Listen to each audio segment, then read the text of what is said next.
All right. Not worry. I'm at the car wash, so I'm not really driving. But it's Sunday afternoon. Just spent about a week in New Jersey.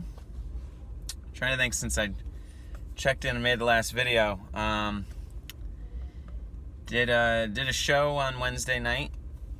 I was nervous about doing a show. Like, would I be able to promote it and get a lot of people? And I invited some I invited some teens from a Sudbury school to talk at the end of it. So, I do my comedy set, close with a bunch of material about school, and then bring in some teens to actually talk about their experience, either unschooling or, at a Sudbury school. And I was really nervous about the idea of, would we have enough people there to have a legitimate audience so that these kids didn't waste their time coming and not have an audience? And then I was worried, would it be funny and all that? And, we actually had a small audience. I spent a lot of money on the advertisement, so it was not a great return on investment, but I learned some stuff and felt like the jokes were pretty good. And I'm getting, now I've done, 3-hour-long sets in the last, so one of them I don't know if I mentioned this because I lose track of what I kind of say in these videos, but last Sunday in West Asheville, there was a library show scheduled, which ended up getting canceled because nobody showed up to it. So that was pretty lame. I'm going to pause this for a minute here because these guys are I think they're going to want to slip. I might have to pause it. I don't know. So things are pretty good. I traveled, I mentioned traveling with I'll have to pause it. This is distracting. All right, now we're going into the car wash. So, yeah, I felt nervous about a lot of different stuff. Would anyone show up? I wanted it to be good for the kids that were doing this, to have a good experience for them. I wanted the material to be good. I want the marketing. I want the advertising. I want it all to work out. And kind of the trend with everything is, it doesn't go as great as you want. It doesn't go as bad as you want. Somewhere in the middle. But the show went on, and this was cool. So now, I had, in 2 weeks, I did 3-hour-long shows. One of them was for an audience of one person. One was for an audience of, let's say 16 people, maybe, mostly adults. And then one was for a room with, mostly teens with maybe, 13 people. Probably, maybe 12, I don't know. And so, that felt good. It felt like, I was doing it. That's what comedians do. They do a full hour set. I got to go through the whole thing, and that's all really good. And then, I just spent a week in New Jersey. I had mentioned seeing an old girlfriend in North Carolina, and then, we continued traveling together in New Jersey. We just said goodbye to each other this morning, and so that was nice, really spending some time together and kind of catching up and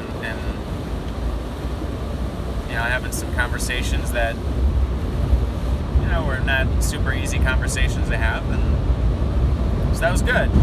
And, I continued doing the Kriya, the yoga thing. I've kind of abandoned the idea of doing it twice a day. It's just not, but I'm doing it once a day, and I think that'll be all right. And I think really it's so fucking noisy, right? I think the biggest thing that's the lesson learned for me is I have this obsession with everything being perfect and amazing and wonderful, and I got to get over that idea of perfection and kind of aim for things to be good enough or pretty good, or just kind of go with the flow or whatever it might be that I'm aiming for. And so I think in some ways for me, this idea of just doing the Kriya once it, having some imperfection, having it not be perfect, having it not be amazing, and trying to shut that fucking voice up in my head that gets mad at me that everything isn't perfect. I don't know where that comes from. I didn't grow up with that, I didn't have parents beating me up as a kid, telling me everything needs to be amazing and perfect, and I don't know where that comes from. Maybe it's a society thing, or maybe it's more subtle and, not extreme. I don't know where it comes from, but it's a big problem for me. Wanting everything to be perfect and wanting everything to be, A+ kind of thing, and not to fail. And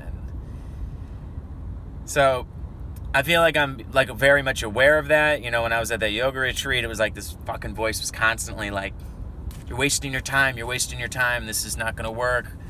almost like you're pathetic. Is this where you think happiness is going to come from? This like rational part of my brain saying, yeah, Jim, like sitting around, breathing, meditating, doing like these breath exercise, like that's going to make a difference. That's going to change you. And so it's like this hypercritical thing.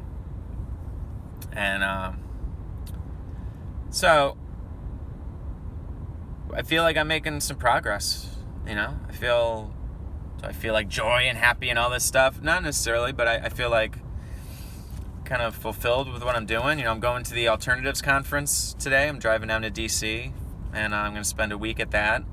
I'm excited about it to see what the Alternatives Conference is all about. It's like the biggest mental health alternative kind of program. I'm a little anxious. I think there might be a couple of people that don't like me. After I gave that speech at the protest, the internet people were kind of critical of me, and now on the one hand, it's like, okay, now you're going to see me face to face. Like, if you got a problem with me, talk to me, have a conversation with me. Like, let's, don't just like snipe at me over the internet. Like, talk to me and like, let's work it out. Like, I don't think I'm a bad guy. Maybe I am. I hope I'm not. I don't want to be.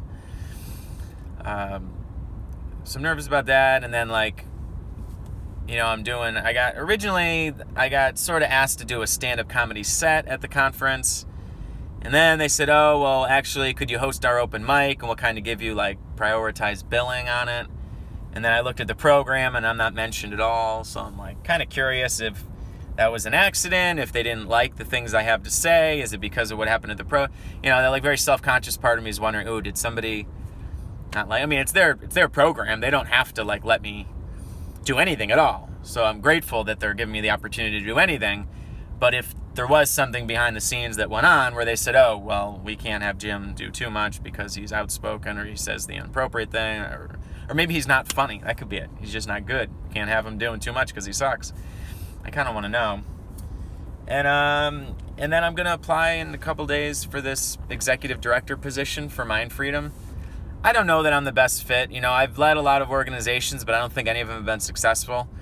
Like I started A&J Biomedics, a biotech company. I started American Relight, an LED company. Started Open Source High and Peer Unschooling Network, and I guess JF Web Development. But I don't think any of these have been like successes. I don't know that I've got like a proven track record of success. I almost feel like I've got a proven track record of failure. So it's like, oh, this guy's started a lot of organizations and they've all failed. Like, oh, is that who we want? So maybe I'm not ready, or maybe like now is the time, now I'm ready and this is going to be the one, or maybe, Peer Unschooling Network's another one where that kind of floundering and I'm not sure what to do with it. And, I want it to be like an activist group that helps kids in school to escape, or helps kids in school to take control of their lives and not be suffering and be trapped. And it's sort of turned into like a social network for kids that don't go to school, which doesn't have the same focus. And I thought it could be both. I thought it could be this whole community, and some of the kids would be interested in like activism, and so I don't know what that is. But I'm doing like okay. Like I said, I had a nice time. It was really good spending time with the girl that I mentioned, and work stuff. I haven't really done a lot of work stuff because I've been focused on all these other things. But that's okay. I'm fine with the imperfections, and if all of a sudden I needed to make a bunch more money, like I could ramp down this type of work and shift over to that, like I could. I feel like it's all happening the way it's supposed to, and it's good. So that's good enough for me.